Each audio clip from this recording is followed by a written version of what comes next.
உறவுகள் அனைவருக்கும் வணக்கம். ஐயனார் துணையில் சந்தோஷமாக பொங்கல் கொண்டாடிக்கிட்டு இருக்காங்க. அப்படி ஒரு சந்தோஷத்தில் இருக்கிறாங்க. அதை சொல்லுவாங்கள்ல, கருப்பட்டிக்குள்ள கல் கருக்குன்னு இருக்குன்னு. அதே மாதிரி தாங்க வானதி வீட்டில் சந்தோஷமாக சொன்னதுனால இங்கே வந்து எல்லாத்துட்டையும் சொல்கிறதுக்காண்டி வருது. எல்லாம் சந்தோஷமாக கும்பிட்டுக்கிட்டு இருக்காங்க. நான் ஒரு சந்தோஷமான செய்தி சொல்ல வந்திருக்கேன் பாண்டி அப்படிங்கிறாங்க. இரு இரு சாமி கும்பிட்டதுக்கப்புறம் எல்லாம் பண்ணிக்கலாம் அப்படிங்கிறாங்க. அடுத்து வாமா வந்து விளக்கேற்றுவா அப்படின்னு நிலாவத்தையும் கூப்பிட்றாரு. பூஜை பண்ணுறதுக்கு நிலாவத்தையும் கூப்பிட்றாங்க. எதுக்கெடுத்தாலும் நிலாங்கவும் இங்கே பொங்குது. ச்சே, நம்ம இந்த வீட்டுக்கு ஒரிஜினலாக வரப்போகிறோம், நமக்கு ஒரு மரியாதை இல்லை. ஆனால் இப்போ பாரு அவளையே தான் தூக்கி வச்சு ஆடுறாங்க. என்னத்தை பண்ணிவிட்டா, என்ன சாதிச்சுவிட்டா அப்படின்னு சொல்லிட்டு ரொம்ப கோவம் வருது. அடுத்து சாமியும் கும்பிடுறாங்க. அதுக்கப்புறம் பார்த்தீங்கன்னா, பாத்தியா என் மருமக இந்த வீட்டே நமக்குன்னு கொடுத்துட்டா. இந்த மாதிரி மருமக தான் ஒவ்வொரு வீட்டுக்கும் கிடைக்கணும். சும்மா வெடித வர மாதிரி விடையான்னு பேசுகிறதுல புண்ணியம் இல்லை அப்படிங்கிற மாதிரி வானதியை பார்த்துட்டு நடேசன் சொல்ல, கொழுப்பை பற்றியெல்லாம் அவங்க அப்பாவுக்கு அப்படிங்கல. அவர் உண்மையை தாண்டி சொன்னார் அப்படிங்க. இப்படா பாண்டி, உன்னை என் வீட்டில் நான் விட்டே கொடுக்க மாட்டேன், ஆனால் நீ மட்டும் என்னை விட்டு கொடுக்குற. நான் ஒன்றும் பண்ண மாட்டேன், விட்டு கொடுக்காம இருக்கிற. நீ தான் வெடித வரைய வெடிக்கிறியடி. அப்போ அது உண்மை தானே? பொய் ஏதாவது சொன்னாங்கன்னா உனக்காக நான் விட்டு கொடுக்காம நிற்கலாம். அவங்க சொல்கிறதெல்லாம் உண்மை தானே? என்ன உண்மை? உனக்கா நான் நல்ல செய்தி சொல்ல வந்தேன் பாரு. என்ன சொன்ன பாரு சொல்லு அப்படிங்கிறாங்க. அதெல்லாம் ஒன்றும் இல்லை. எங்கள் வீட்டில் எங்கள் அப்பா அம்மா உனக்கு என்னை கட்டி கொடுக்க சம்மதிச்சிட்டாங்க அப்படின்னு சொல்ல, அப்படியே எல்லாரும் பார்க்குறாங்க. ஆனால் ஒரு சந்தோஷமே வரலங்க, யாருக்கும் பாட்டிக்குமே வரல. என்ன நான் இவ்வளோ பெரிய சந்தோஷமாக சொல்கிறேன், எந்த செய்தியுமே நீங்கள் வந்து ஒரு இதே பண்ண மாட்டீங்களா அப்படின்னு சொல்ல, பாரு நீ வா அப்படின்னு தனியாக கூட்டிகிட்டு போயிட்டு, எப்படி இந்த மாதிரிலாம் உனக்கு பேசுறதுக்கு யார் சொல்லி கொடுக்குறா? ரூம் போட்டு யோசிப்பியா? நான் என்ன பண்ணேன் அப்படின்னு கேட்க, இங்கே பாரு அண்ணனுக்கு இன்னும் கல்யாணம் ஆகலை, அப்புறம் எப்படி பண்ண முடியும்? அண்ணனுக்கு கல்யாணம்னா ஆயிரும்ல, அதான் பொண்ணு இருக்குல்ல, சீக்கிரம் பண்ண வேண்டியதானே. அவங்களுக்கு பண்ணி முடிச்சதுக்கப்புறம் அப்புறம் பார்க்கலாண்டி அப்படிங்கிறாங்க. அதெல்லாம் முடியாது, சீக்கிரம் நீ பண்ண சொல்லு, அதுக்கப்புறம் எனக்கும் பண்ண சொல்லு. ஒருத்தருக்கு பண்ணிவிட்டு அதுக்கப்புறம் நமக்கு ரூம் வேணும்டி. நான் தான் நம்ம வீட்டில் 2 ரூம் இருக்கே, ஒன்று உங்கள் அண்ணனுக்கு ஒன்று எனக்கு. அடங்குடி, அங்கே அண்ணி இருக்காங்கடி, அவங்க தான் இன்னும் கொஞ்ச நாளில் போயிடுவாங்கல்ல அப்படின்னு தூம்னு குதிக்கிறாங்க. இவங்க எல்லாரும் சாமி கும்பிட்டு என்ன சத்தம் அப்படின்னு எல்லாரும் வந்துடுறாங்க. வந்து பார்த்தா இவ கத்திக்கிட்டு இருக்கிறத கேட்டுட்டு அப்படி ஒரு மாதிரி ஆயிடுறாங்க. அப்படியே பார்த்தோன்னா ஐயோ எல்லாரும் வந்துட்டாங்களே அப்படின்னு வாயை மூடுது வானதி. நிலா பக்கத்தில் வருது. என்னம்மா உனக்கு பிரச்சனை வானதி அப்படின்னு கேட்க, அது ஒன்றும் இல்லைங்க, சும்மா பேசிக்கிட்டு இருந்தோம் அப்படிங்கிறாங்க. இப்போ என்ன உனக்கு அந்த ரூம் வேணும் அவ்வளோதானே? ஐயோ இல்லை, நீங்கள் ஃபேக்கு தானேங்க, நீங்கள் தான் பிரிஞ்சிருவீங்கல்ல, தனியாக ஒத்தாளாக இருக்கிறதுக்கு எதுக்கு ரூமு? சிறையடி காசையில் பார்த்தீங்களா, ஒரு ஆளாக இருக்காருன்னு மனோஜை வெளில தூக்கி போட்டாங்கல்ல, அந்த மாதிரி தான். அந்த மாதிரி என்ன வெளில தூக்கி போடணுமா அப்படின்னு கேட்க, அப்படிலாம் நான் சொல்லலை, நீங்கள் போயிடுவீங்க அப்படின்னு நான் சொல்ல வந்தேன். கவலையே படாத, நான் போயிடுறேன் போதுமா அப்படின்னு நிலா சொன்னோன்னே வானதிக்கு சந்தோஷம் தாங்கலை. சூப்பருங்க, தேங்க்யூங்க அப்படின்னு கை கொடுக்குறாங்க. அண்ணி ஏன் நீ இப்படிலாம் பேசுகிறீங்க, சும்மா இருப்பல்லவா, அவள் வானதி சொல்கிறது சரிதானே, நான் ஃபேக் தானே, நான் போயிடுறேன், ரூமை நீ தாராளமாக எடுத்துக்க, எனக்கு என்ன, நான் எப்பவும் போல் நீ சொன்ன மாதிரி வந்தேருங்குடி தான், நீ தாராளமாக கல்யாணம் பண்ணிக்கோ, இங்கே இருந்துக்க அப்படின்னு சொன்னாங்க. கண்டிப்பாக நீ அடுத்த வாட்டி இங்கே வரையில் நான் இருக்க மாட்டேன் போதுமா அப்படின்னு சொல்ல, என்ன அடுத்த வாட்டி எனக்கு கல்யாணம் நடக்க போதா? இங்கே பாரு, கல்யாணம் நடக்கலை, நான் போயிடுவேன், அடுத்த வாட்டி நீ வரையில் நான் இருக்க மாட்டேன், அடுத்த வாட்டி நான் நாளைக்கே வருவேனே அப்படின்னு சொன்னோன்னு பாண்டி வந்துட்டு, என்னடி அப்போ நாளைக்கே அவங்கள போக சொல்கிறியா அப்படின்னு சொல்ல, இல்லை அவங்க தானேப்பா சொன்னாங்க, என்னப்பா அவங்கள விட்டுட்டு ஏன்ட்டே வர்றீங்க அப்படின்னு பானதி சொல்ல, உடனே நிலா பார்க்குறாங்க. ஓகே, இப்போ என்ன, நாளைக்கு நீங்கள் வரையில் நான் இருக்கக்கூடாது அவ்வளோதானே, நாளைக்கு நான் இருக்க மாட்டேன் போதுமா, நீ சந்தோஷமாக கிளம்பு வானதி, இந்த வீட்டுக்கு நீ ஒரிஜினலாக வரப்போகிற, நீ நல்லா சந்தோஷமாக இருக்கணும், இந்த வீட்டில் இருக்கவங்க எல்லோரும் நல்லா இருக்கணும், அதுதான் என்னோட ஆசை, அப்படி தான் நான் இப்போ கூட சாமி கும்பிட்டேம்மா அப்படிங்கிறாங்க. அண்ணி அப்படிலாம் சொல்லாதீங்க அண்ணின்னு பின்னாடியே போகிறாங்க. சாந்தமாகவே போகிறாங்க நிலா, ஆனாலும் பின்னாடி கோச்சிட்டு போகிறாங்க. ஒன்றும் இல்லை பல்லவா நீ போ அப்படின்ட்டு போகிறாங்க. அதுக்கப்புறம் வானதியை பிடிச்சி காய்ச்சுன்னு காய்ச்சுறாரு. உனக்குலாம் அறிவே இல்லடி, நீலாம் வாயே இல்லடி அப்படி இப்படின்னு கத்துறாங்க. நடேசன் வராரு. என்னம்மா என்ன நினச்சிட்டு இருக்க, பாத்தியா நீ கேட்டோன்னே ரூமை எடுத்துக்கன்னு சொல்லிட்டா, அதுதான் ஆனால் நீ வர்றதுக்கு முன்னாடியே இந்த பிரிக்கிறிய பாக பிரிவினை, இந்த வீட்டுக்கு மருமகளை வந்துட்டா என்னென்ன பண்ண போறியோ பாண்டியா, இவன் உனக்கு தேவை தானடா, பார்த்துக்கடா, எனக்கு ஒன்றும் பிடிச்சிக்கல, எங்களை விட்டு நீ உன்னை பிரிக்கிறத பற்றிலாம் நான் நினைக்கலடா, ஆனால் உன்னை ஒரு நிமிஷம் கூட இவ நிம்மதியாகவே சந்தோஷமாகவே இருக்க விட மாட்டாடா, ஏதாவது நொய்யின்னு பேசியே உன் கழுத்தை, நான் ஒன்றும் சொல்கிறதுக்குல பாண்டி, பாசம் இருக்கிறது கரெக்டு தான் இல்லைங்களா, அந்த பாசமே ஆயுதமாக மாறி நம்ம கழுத்தில் உட்காந்து பண்ணிருச்சுன்னு வைவேன், நம்ம வாழ்கிறதுல அர்த்தமே இல்லை பாண்டி. இவ வந்து உனக்கு நல்லது இல்லை, நீ இருக்கிற சாந்தத்துக்கும் நல்ல குணத்துக்கும் இவ போட்டு படுத்துறாடா, எனக்கே பாவமாக இருக்குடா பாண்டி அப்படின்னு தாத்தா சொல்கிறது கரெக்டுன்னு யாரெல்லாம் நினச்சிங்கன்னா காமெண்ட்ஸில் சொல்லிடுங்க.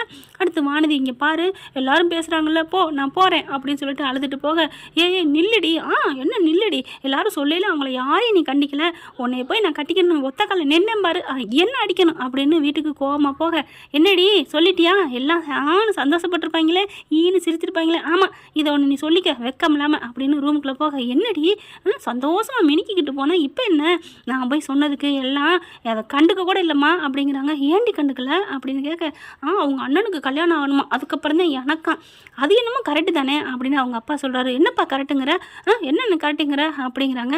ஆமாடி மூத்தவனுக்கு கல்யாணம் பண்ணிட்டு தானே, ஏன் 2 பேருக்குமே ஒன்றா கூட பண்ணலாம், அதான் நான் சொன்னேன். ஆனால் ரூம் இல்லையா, ரூம் இல்லைன்னு அது ஒரு பிரச்சனைன்னு கத்துறாங்க. ஆமாம் ரூமில் தான் இன்னொரு பிள்ளை இருக்குல்ல அப்படிங்கிறாங்க. அதெல்லாம் சும்மா கல்யாணம் பண்ணிட்டு வந்திருக்குப்பா, அது போயிடும் வீட்டை விட்டு. நான் சொல்லிட்டேன் அதான் போயிரும்ல, பண்ண வேண்டியதானே, அது சும்மா தானே கல்யாணம் பண்ணிட்டு வந்துச்சு அப்படி இப்படின்னு கத்துனேன். சரி அதுக்கு நீ இப்போவே பேசுகிற, இந்த பிள்ளைலாம் அந்த வீட்டுக்கு வந்தால் வாழாதுன்னு அவளையெல்லாம் நீ ஏற்றுக்கிட்டினா நீ நல்லா இருக்க மாட்டாடான்னு அவங்க அப்பா என்ன மாதிரி பேசினா தெரியுமா, எனக்கு எவ்வளோ கோவம் வந்துச்சு தெரியுமா அப்படின்னோடனே ஹஹான்னு சிரிக்கிறாரு அவங்க அப்பா. என்னப்பா சிரிக்கிற, ஆமாம் அவங்க அப்பா கரெக்டாக தானே கணிச்சு சொல்லியிருக்காரு, பெத்த அப்பா அத்தாவே நீ மதிக்க மாட்டேங்கிற, எங்களுக்கே நீ டிமிக்கி கொடுத்து அப்படியே எங்களை இறுக்கி பிடிச்சி எங்களை வந்து தினம் எங்களை உயிரோட பண்ணிக்கிட்டு இருக்கிற, அப்படி இருக்கையில் அவங்க சொல்கிறது கரெக்டு தான், தப்பே இல்லை, நீ அந்த வீட்டுக்கு போனால் வீடை 2 இல்லை 4 கூட ஆக்குவ, அதனால் ஒன்றும் இல்லை அப்படிங்கிறாங்க. அப்படிலாம் இல்லை, நான் சொல்லிட்டேன் அந்த நிலாவும் வீட்டை விட்டு போறேன்னு சொல்லிட்டாங்க, அவங்க போயிட்டாங்கன்னா அப்புறம் யாரும் நமக்கு கேள்வி கேட்பாட இல்லையே அப்படின்னு வானதி சொல்ல, அவங்க அப்பா பார்க்குறாரு. என்ன வானதி நில்லு என்ன சொன்னேன், அந்த பொண்ணு போயிருமா, ஆமாம் நாளைக்கு நான் அந்த வீட்டுக்கு எப்போ போகிறனோ அப்பா அந்த நிலா இருக்க மாட்டேன்னு சொல்லிட்டாங்க. என்னடி சொல்கிற அப்படின்னு கேட்குறாரு அவங்க அப்பா. ஆமாப்பா அவங்க இருக்க மாட்டாங்க, நான் மட்டும்தான் போய் ஆள போகிறேன் அப்படிங்கல. அடிச்சு வாயை மூடு, உன்னை அந்த வீட்டுக்கு கல்யாணம் பண்ணி கொடுக்கணும்னு சொன்னதே எதுக்காக தெரியுமா, எதுக்காகப்பா, அந்த பொண்ணு அந்த வீட்டில் இருக்கிறதுனால தான், அந்த 4 பேருக்கு மத்தியில் ஒரு பொண்ணு இருக்கான்னா அப்பா அந்த வீட்டில் நல்லவங்களாம் இருக்காங்க, அந்த பொண்ணு நல்ல பொண்ணாக தான் இருக்கும், நம்ம பொண்ணையும் அது பார்த்துக்கும் அப்படிங்கிற தைரியத்தில் தான் உன்னை கட்டி கொடுக்கவே நான் நினச்சேன், சம்மதிச்சேன். எப்போ அந்த பொண்ணை வீட்டை விரட்டி விட்டு நீ அங்கே போனீன்னா ஒரு நிமிஷம் நீ அங்கே வாழ முடியாது, வாழாவட்டியா நீ இருக்க வர்றதுக்கு நீ இங்கே இருந்துடலாம், அதனால் அந்த வீட்டுக்கு நீ போகிறத மறந்துரு, நான் கட்டி கொடுக்கல அப்படிங்கல. அப்பா என்னப்பா இப்பெல்லாம் பொசுக்குன்னு சொல்லிவிட்டேன். ஆமாடி அப்படின்னு சொல்ல, அப்போ அந்த பொண்ணு அங்கே இருந்தால் தான் எனக்கு வாழ்க்கையா, ஆமாம் அவள் போயிட்டா உனக்கு வாழ்க்கை இல்லை, ஐயோ அப்போ நேரம் கிளம்பியிருப்பாங்களே, அப்போ இருக்க வை, என்ன பண்ணுவே ஏது பண்ணுவே தெரியாது, அந்த பொண்ணு அந்த வீட்டில் இருந்தால் தான் நீ அந்த வீட்டுக்கு போக முடியும், ஒன்று நான் கட்டி கொடுக்க சம்மதிப்பேன் அப்படின்ட்டு போயிடுறாரு. ஐயோ பாண்டின்னு ஃபோன் அடிக்கிறாங்க, பாண்டி ஃபோன் அடிக்கலை எடுக்கலை. ஐயோ இப்போ என்ன பண்ணுறது, ஐயோ நிலா வீட்டை விட்டு போயிட்டானா எனக்கு பாண்டி கிடைக்க மாட்டானே அப்படின்னு ஃபோனை அடிச்சுக்கிட்டே இருக்கிறாங்க. யாருமே எடுக்க மாட்டேங்குது, யாரும் எடுக்க மாட்டேங்கிறாங்க, அந்தளவுக்கு வெறுப்பை கிளப்பி விட்டு போயிடுச்சா. அதனால் என்ன பண்ணுது, வந்து வெளியே நிற்கிது, ஆட்டோவை பார்க்குது, எதுவுமே வரல. சரி நம்ம நடந்தே போ, விடுறா வண்டியை, நடராஜா பஸ்ஸை விடுறா அப்படின்னு வானதி ஜூட்டுன்னு வேகமாக ஓடி வருது. இங்கே பார்த்தா நிலா என்ன பண்ணுறாங்க, நம்ம வெளில போவோமா அப்படின்னு சோழன்ட்ட கேட்க, போவோமே, எங்கே போவோம் அப்படிங்கிறாங்க. சும்மா தான் எங்கேயாவது பார்த்துட்டு வருவோம் அப்படிங்கல. இந்த பெட்டி ஏன் பழசு அழுக்கா தூசி பிடிச்சி போய் கிடக்கு, தூக்கி போட்டுருவோமா அப்படிங்கிறாங்க. போட்டுடலாமே அப்படின்னு அந்த பெட்டியை தூக்கிக்கிட்டு வெளில வராங்க. வானதி என்ன பண்ணுது, அங்கேருந்து வருது. ஐயோ என்ன பெட்டியோட வர்றாங்க, கிளம்பிட்டாங்களா அப்படின்னு சொல்லிட்டு நிலா அப்படின்னு ஓடி வந்து கையை பிடிக்கிறாங்க, காலை பிடிக்கிறாங்க, காலில் விழுந்துடுறாங்க. என்ன அப்படிங்கல, என்னை மன்னிச்சிருங்க நிலா, என்னை மன்னிச்சிருங்க, தெரியாமல் தப்பு பண்ணிட்டேன், நீங்கள் போயிடாதீங்க, வீட்டை விட்டு போயிடாதீங்க, நீங்கள் வீட்டுக்குள்ளே வாங்க, நீங்கள் வீட்டுக்குள்ளே வந்தாத்தே நான் போவேன் அப்படின்னு அழுக கெஞ்ச எல்லாரும் பார்க்குறாங்க.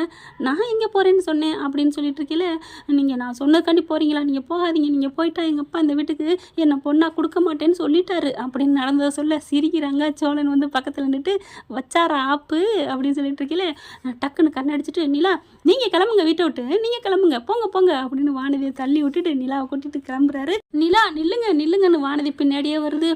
நீங்கள் நிற்காதீங்க, போங்க. ஐயோ நிலா என்னை மன்னிச்சிருங்களே, நான் தெரியாமல் பேசிட்டேன் அப்படின்னு சொல்ல, அதுக்கப்புறம் ஐயோ அண்ணி போதும், பாவமாக இருக்குது வானதியை பார்க்க, உண்மையை சொல்லிடுங்க அப்படின்னு பல்லவன் சொல்கிறாரு. என்ன உண்மை அப்படிங்கல, நாங்கள் இது பழைய பெட்டிமா, தூக்கி கொண்டு குப்பையில் போகிறதுக்கு போயிட்டுருக்கோம், வெளியில் சும்மா போயிட்டு வரலான்னு போகிறோம், கோயிலுக்கு போகலான்னு. என்னது கோயிலுக்கா, ஆமாம் அப்படிங்கிறாங்க. அப்போ நீங்கள் வீட்டை விட்டு போகலையே அப்படிங்கிறாங்க. ஐயோ நான் பயந்துட்டேன், சரி எதுவோ என்னை மன்னிச்சிருங்க நிலா, நான் உங்களை பற்றி புரிஞ்சுக்காமல் பேசிட்டேன், எங்கள் அப்பா கூட உங்களவுக்கு நல்லா புரிஞ்சு வச்சுருக்காரு, உங்களை நான் தான் தப்பாக புரிஞ்சுக்கிட்டேன், என்னை மன்னிச்சிருங்க, என்னை மன்னிச்சிருப்பாண்டி, என்னை மன்னிச்சிருங்க மாமா அப்படின்னு எல்லாத்தையும் காலில் விழுந்து மன்னிப்பு கேட்குறாங்க. சரி விடு பாசத்துலையும் பனிமலையாக ஆயிடுற, கோபத்துலையும் எகிரிடுறியே அப்படிங்கிறாங்க. என்னை மன்னிச்சிருங்கன்னு எல்லாத்தையும் மன்னிப்பு கேட்குறாங்க. என்ன ஃப்ரெண்ட் இப்படி போனால் நல்லா தானே இருக்கும், பார்க்கலாம். தேங்க்யூ. இந்த வீடியோ உங்களுக்கு பிடிச்சிருந்தா தயவு செய்து லைக் பண்ணுங்க, இன்னும் அப்டேட்ஸ்க்காக சேனலை சப்ஸ்கிரைப் பண்ண மறக்காதீங்க. நம்ம கிட்ட இருக்க எல்லா சேனல்ஸோட லேட்டஸ்ட் வீடியோ அப்டேட்ஸ்க்காக மேல ரைட் சைடுல காட்டுற லிங்கை கிளிக் பண்ணி வாட்ஸ்அப் குரூப்ல ஜாயின் பண்ணுங்க. உங்களிடம் விடைபெறுவது நான் உங்கள் மெஹர்.